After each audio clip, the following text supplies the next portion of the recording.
Guys, I'm here at Rachel's hand shop. This is her very own pixel art, and I can tell you right now, this stuff is absolutely stunning.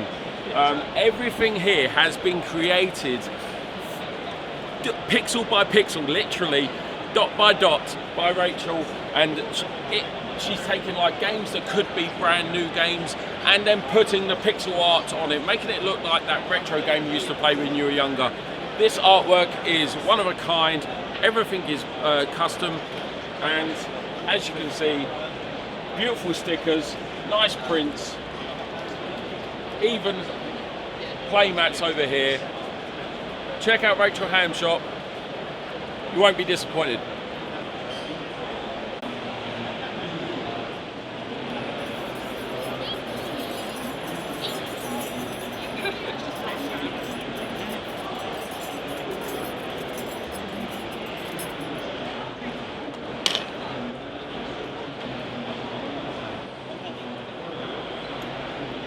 Really keeps it like balanced.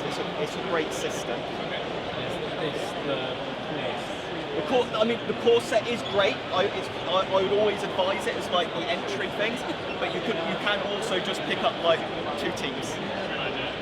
And if someone else has got the core set, then you really are set. But there's lots of nice little entryways into the game. Another reason why I love Jedi. This is my TED talk. There's the maneuver jump, which means you move this far, but jump you can end on any elevation. So like Ahsoka here can just force jump up there, and it just really keeps like the game going. It's a lot of fun. Yeah. Lovely. So yeah, we're bridgecommand. We're a spaceship simulator. And as you can see on the video here, it's 2 full-length spaceships, full size. I think it's about £5 million that went into the set, so really, really high quality. And you as a crew go out and do a mission together, whether it's a friends, family, or just strangers together that make a crew. And we have a variety of missions available, military, so if you're really into nuking, sending missiles or fleet tactics, that kind of thing.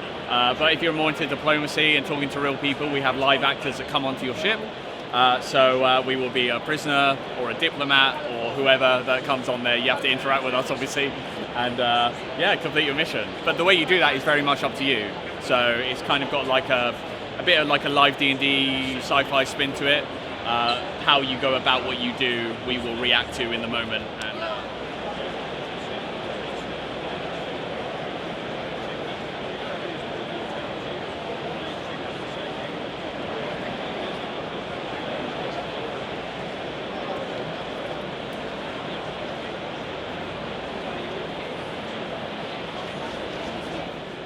So we are here at the Bashudo stand in Hall 3. What stand number are you guys? 3A166.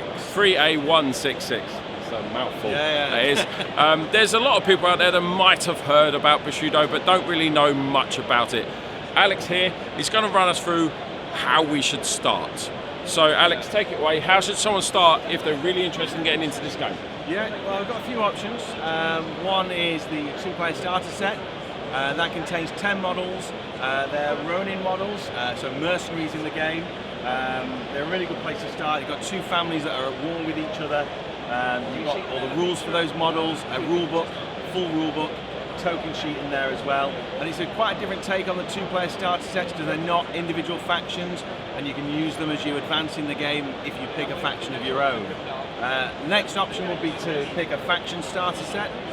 Which is a specific faction, normally has about 5 models in. Those are maybe a little bit more basic models designed to be a good point of entry into the game. Or then the other option is one of our theme warbands, which is an army in a box.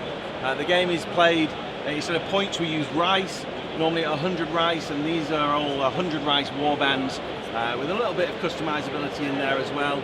Normally a little bit more advanced, but if you've played other war games before, you'll definitely be able to pick it up. That there is a brand new pre-release, not available anywhere else other than the show. So yeah, there's a few options and a few different price points to get into, but we like the game, we think it's good. Hopefully other people will as well.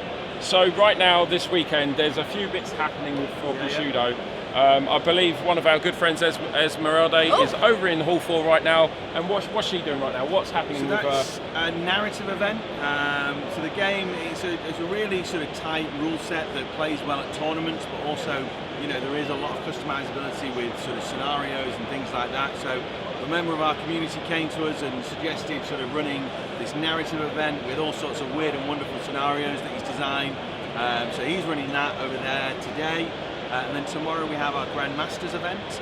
The Grandmasters offers what some would say is the best prize in miniature wargaming. The winner of that tournament gets to design a model that goes into the game.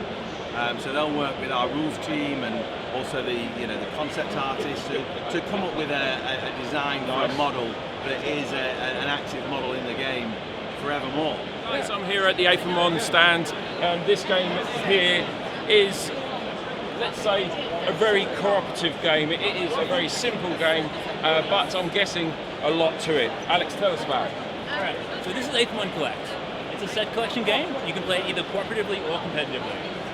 In both versions of the game, everyone has a shared movement token. You can move it any number of spaces in a straight line, and you collect whatever you land on. You score the number in the corner, and if you make a complete set, you double its value.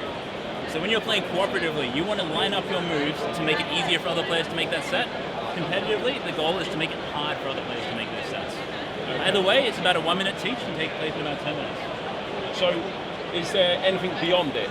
Right. So when you're playing cooperatively, we have different rule sets. So, for example, if we're playing the solo game or the campaign, you use artifacts to try and clear the entire board as a group. Competitively, you still use those artifacts, but again, there are things like things like once off, you can move like a knight. You can switch things on the board. You can take something off the other board. You can teleport around the place. Grab something at the end of the game. There's a bunch of abilities like that. Nice. Well, we've received a copy of this game, so we're going to give it a try, guys. We'll let you know what we think personally, but from what I can see already, I pretty much already know how to play. That's how simple it is, guys. Check out Aethermon. You won't be disappointed. Right, guys. Whoa, roll up on here. Glory. All the glory. Three re-rolls, so 50-50 chance now. You roll those three again. And you need a blast. So you need a blast. Oh, Unlucky, what a shame. Well played, guys. Again, in a real game, you would get to maybe 40 minutes. Just for the purpose of any questions on Legion. We do have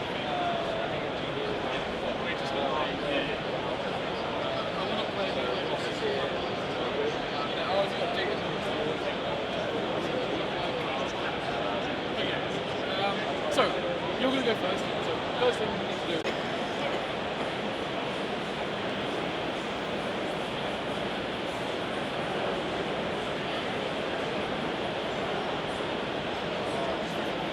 Sound.